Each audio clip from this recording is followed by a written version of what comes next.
मत्स्य विभागाने पोलीस विभागाला विनंती केली होती की मिरकरवाडा बंदर येथे जे अतिक्रमण आहे ते हटवण्यासाठी आम्हाला बंदोबस्त मिळावा। तर त्यासाठी एक 3 दिवसापासून आम्ही सातत्याने ह्या भागामध्ये गस्त करत होतो। त्या ठिकाणी काही रूट मार्च आयोजित केले होते। त्याचबरोबर फिशरीज डिपार्टमेंटच्या वतीने जे काही अनाउन्समेंट आणि नोटीस देण्याचं काम होतं ते सुद्धा करण्यात आलं होतं।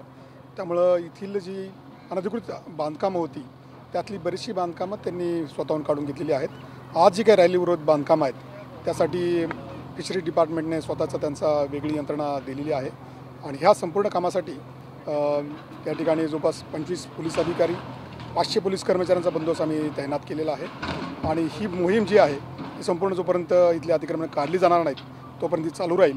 आणि इथं जी काही अनधिकृत बांधकाम आहेत इथे कुठल्या प्रकारची कायदा सुव्यवस्था प्रश्न निर्माण करू नये याबाबतली सर्व दक्षता घेतलेली आहे।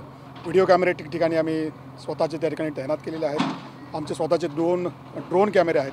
त्याचबरोबर फिशरीज विभागाचे सुद्धा 2 ड्रोन कॅमेरे परिस्थितीची वॉच ठेवून त्या ठिकाणी कारवाई करत आहेत आणि मला वाटतं उद्यापर्यंत ही मोहीम पूर्ण होईल आणि हा परिसर पूर्णपणे क्लिअर होईल।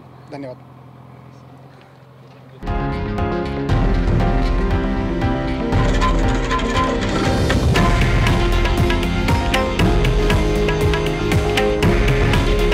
हे आहे देशातील नंबर 1 न्यूज नेटवर्क आणि आपण पाहत आहात TV9 मराठी।